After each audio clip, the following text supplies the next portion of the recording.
I'm going to focus on the internet. It's the first time, I think, in history that there's a major force that's shaping our children's life that our children know more about than we do. And it takes a little bit of thinking about. About 1,000 years ago, Rabbeinu Bachya said the following four-word prayer: Hashem Yatzileni Mi Pizur Hanefesh. What an amazing contemporary prayer. God, save me from fragmentation of my soul. And that's what I wanted to focus on a little bit. First of all, is what the internet is doing is unbelievably positive in many ways as a source of connection, as a source of doing wonderful acts of chesed. But it also, if we don't help our children learn how to manage this powerful tool, has a possibility of bringing us into a sense of fragmentation. The research is showing that when we're unitasking and just focusing on a book with no distractions, only a small part of our brain is lit up, but it goes deep. When we're reading the same book while answering our cell phones and checking texts, our brain is lit up all over, but it's a mile wide and an inch deep. There's been a fascinating report from Boston Children's Hospital, a leading hospital in the United States, about a new phenomenon called being on call.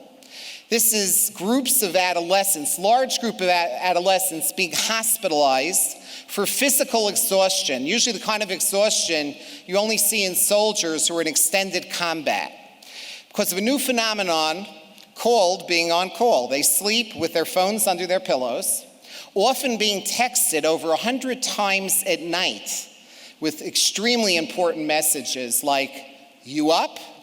or, "Hey, what's happening?"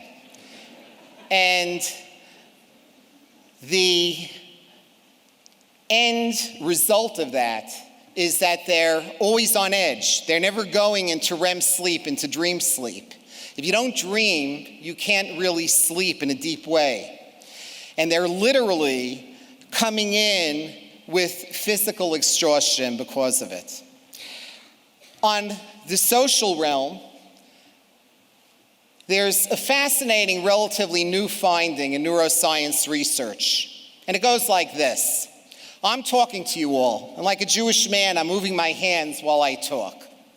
If you had a picture of the motor cortex of my brain, you would see a dedicated neuron in the motor cortex of my brain going like this. Not surprising. But here's the amazing thing. As each of you, with your eyes, is looking at me going like this, you have mirror neurons, a corresponding neuron in the motor cortex of your brain. And guess what it's doing? It's going like this. Because we're hardwired for empathy, but only with eye-to-eye, face-to-face contact. Our hearts bouncing off each other. Kamayim panim el panim, like our reflection bounces off us as we look at our reflection in the water.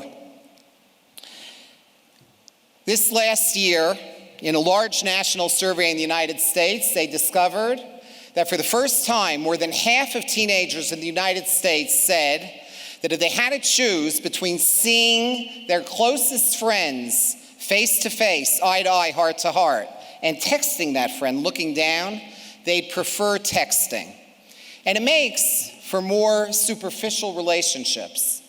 It makes for maybe somewhat less kind relationships. In fact, there's new research showing empathy levels of the next generation of kids relative to the previous generation have gone down, something to be concerned about. Again, if we see it as a horrible threat, we'll become paralyzed. When you see something as a challenge, we could rise to action. There's been a viral cartoon going around the United States. I don't know if it's reached here. It shows a large room where a funeral is about to take place. The aron is up front. Large room, maybe 6 people in the room. And one person looks at the other and says, for somebody who had 2,000 Facebook friends, I thought it would be a larger funeral. And I think that says something pretty amazing. Let me end with a story that I think has an obvious take-home message.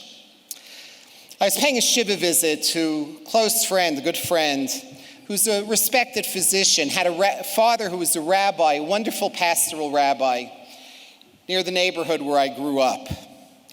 And as we're sitting there, into the house walks somebody who my friend had an immediate powerful reaction to. You could see that he wanted to stand up out of respect. You're not allowed to as a mourner.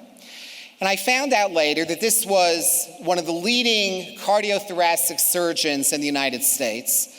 And this doctor was in a related field. He couldn't imagine why this man was at the Shiva visit. And the man, reading his mind, says, I'm not Jewish. He said, but your father saved my life. I figure I'd come here, tell you what your father did for me, and then leave. Not a bad way of paying a Shiva visit. And he tells the following story. He'd been doing surgery about 10 years earlier in his operating room in Manhattan. His cell phone rings. He answers his cell phone even when you're doing bypass surgery. And it was horrible news that his younger brother, who he was very close to, had died suddenly, never been sick a day in his life. He's devastated, takes bereavement leave, comes back to work, but with every stitch he takes on his patients, he says to himself, I failed my brother. Here I'm saving the lives of men and women more than twice my brother's age. And my own brother I couldn't save? And he gets more and more upset. And finally, he retires. He quits his job. My father always says the toughest thing about retirement is he misses the vacations. So it wasn't such a good idea for this particular man to retire. Gets more depressed, goes to many therapists, nothing's helping. Then he remembers that 10 years earlier, he had done bypass surgery on a holy rabbi, on a holy man, a spiritual man, the man who my friend's sitting Shiva for. He goes to see him, and the rabbi says to him the following. He says, something? He says, every person has a spark that gives their life meaning.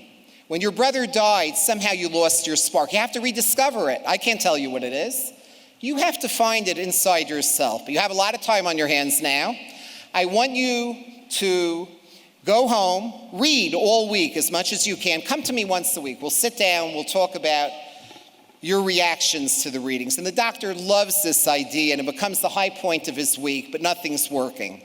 Till 3 months into the process, he comes almost hopping into the rabbi's office. He says, Rabbi, I have it.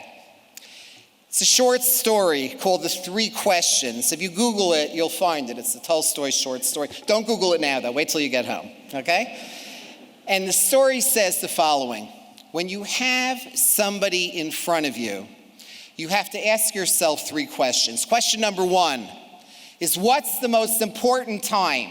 As Jews, we know the answer to that. The most important time is now. And lo achshav masai, if not now, when? Question number 2 is, what's the most important thing?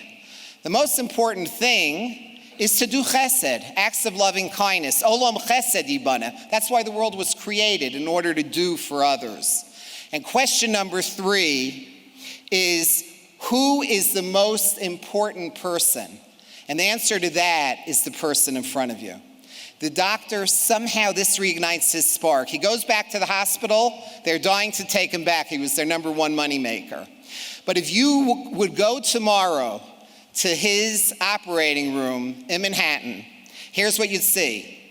You can't be part of his operating team unless you go through the following ritual. He doesn't care if you're the anesthesiologist, the nurse clinician, the resident. The whole team forms a circle around the patient. If you want to be part of the team, you have to play part of this ritual. He screams out, what's the most important time? And they have to scream now. What's the most important thing? Do good. Who's the most important person? The person in front of us. Let's operate.